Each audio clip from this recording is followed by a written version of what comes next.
Assalamualaikum warahmatullahi wabarakatuh. Perkenalkan, nama Ibu Tri Agusvianti SPD.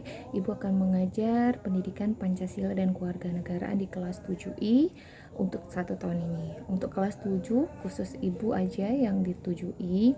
Semoga dengan masuknya Ananda di MTS, Ananda lebih baik lagi dari segi akademik, dari segi perilaku juga. Oke, untuk pertemuan ini kita mempelajari tentang proses perumusan Pancasila sebagai dasar negara, ya. Yang belum gabung di Classroom, silakan gabung, dan situ ada buku paket.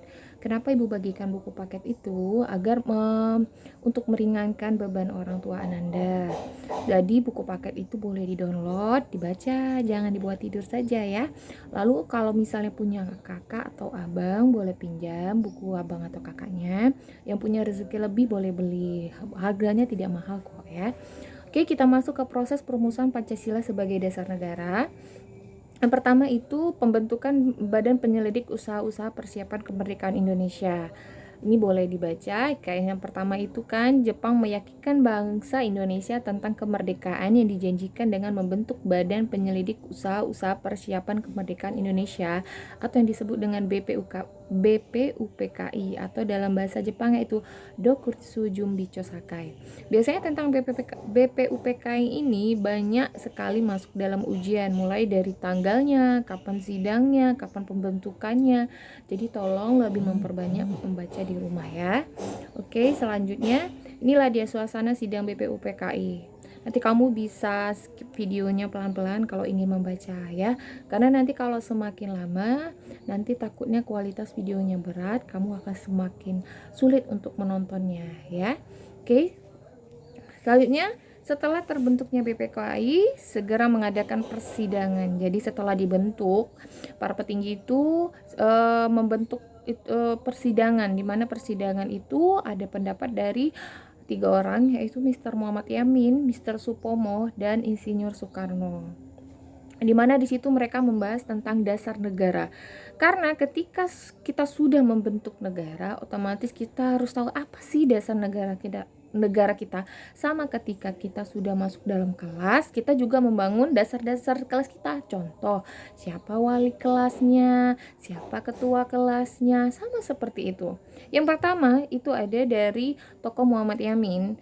Muhammad Yamin mengatakan pemikirannya tentang dasar negara Indonesia merdeka di hadapan sidang BPUPKI pada tanggal 29 Mei. Pemikirannya diberi judul Azas dan Dasar Negara Kebangsaan Republik Indonesia, yang dimana dia mengusulkan dasar negara itu yang pertama ada pri kebangsaan, pri kemanusiaan, pri ketuhanan, pri kerakyatan, dan kesejahteraan rakyat.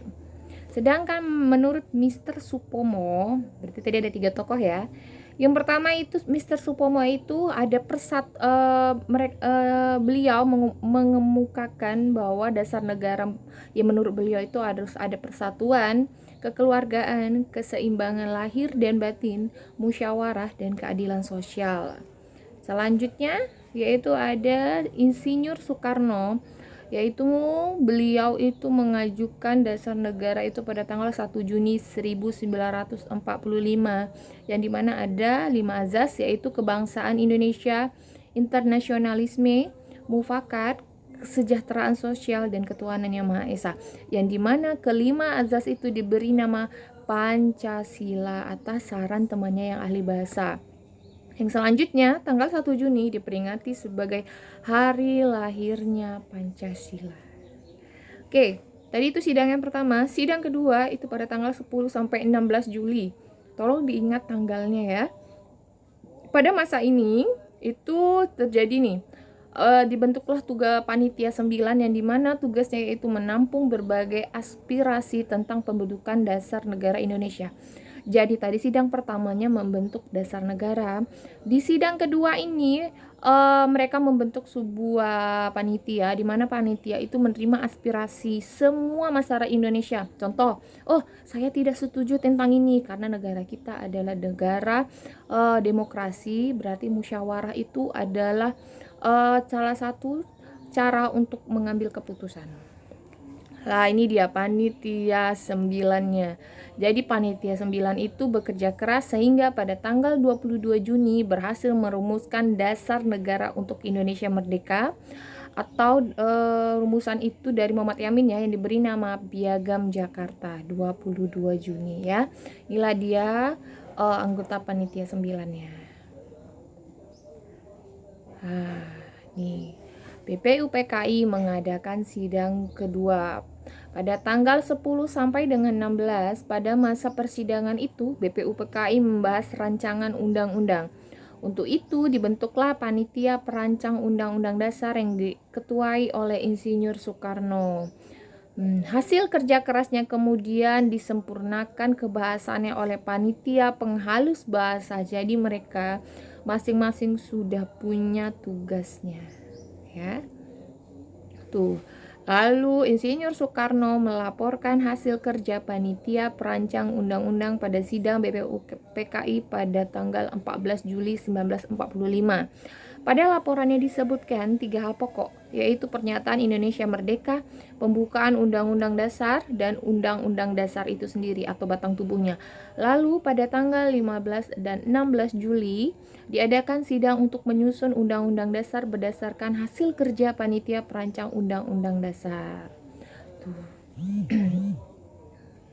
Lalu setelah pembentukan BPUPKI ada lagi yang namanya pembentukan Panitia Persiapan Kemerdekaan Indonesia atau yang disebut dengan PPKI.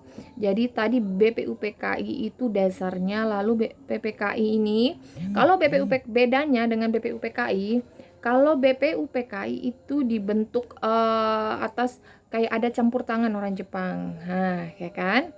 Lalu jadi menurut Jepang ini karena sudah terlalu menurut mereka membahayakan karena kita sudah membentuk dasar negara, lalu BPUPKI dibubarkan. Nah, tapi untuk menindaklanjuti itu mereka pun membentuk namanya PPKI ya, atau disebut dengan Dokuritsu Jumbi Inkai. Sebenarnya sama aja tapi hanya melanjutkan kerja BPUPKI gitu. Jadi kalau BPUPKI ini, ketua PPKI-nya itu pada tanggal 18 Agustus menambah lagi anggota PPKI sehingga berjumlah 27 orang. Nih, PPKI dipimpin oleh Insinyur Soekarno karena beliau sudah mengusulkan dasar negara Indonesia pada sidang BPUPKI yang kemarin. Akhirnya beliau pun dijadikan pemimpin di PPKI. Nih, silakan anggotanya. Nanti kalau misalnya Ibu terlalu cepat menjelaskannya, boleh di pause dulu ya. Oke. Ini ada tugas. Tugasnya yaitu sebutkan 5 tokoh yang menurut Ananda sangat berjasa dalam proses perumusan Pancasila sebagai dasar negara. Serta tuliskanlah sifat-sifat yang bias itu bisa ya, maaf. Yang bisa kita teladani dari mereka. Contoh, Insinyur Soekarno. Sifat yang bisa diteladani yaitu yang pertama, beliau itu bertanggung jawab. Terlihat dari mana beliau itu mengusulkan dasar negara. Yang kedua, beliau itu bekerja keras. Bagaimana beliau itu memikirkan apa sih dasar negara kita yang bagus itu, yang mencerminkan bangsa Indonesia, seperti itu ya. 5 saja. Oke, untuk pengumpulan tugas nanti kumpulnya di Google Classroom. Di bagian tugas nanti ada buat situ tugas pertemuan kedua. Kamu tulis di situ, Bu, gimana? Apakah di kertas atau di file? Boleh. Kalau di kertas, kamu cukup foto tugasnya, lalu disisipkan filenya. Nanti ada di bawahnya itu ya. Lalu kalau misalnya di Word boleh juga dimasukkan juga filenya. Terus jangan lupa absen ya. Absen itu hanya 1 kali selama jadwal pelajaran. Contoh kita belajarnya hari Selasa. Jadi hari Selasa saja karena dia ada tenggat waktunya di situ ya. Dan tidak usah dikomentar, cukup klik linknya saja. Lalu untuk materi ini nanti kalau misalnya terlalu cepat atau belum mengerti, boleh WA Ibu lebih lanjut, nanti kita bakal tanya jawab, boleh. Lalu untuk tugas pengumpulannya tersendiri tadi ya, ada yang mau ditanyakan silakan nanti WA ke Ibu ya. Sampai di sini dulu, mohon maaf apabila ada kesalahan. Assalamualaikum warahmatullahi wabarakatuh.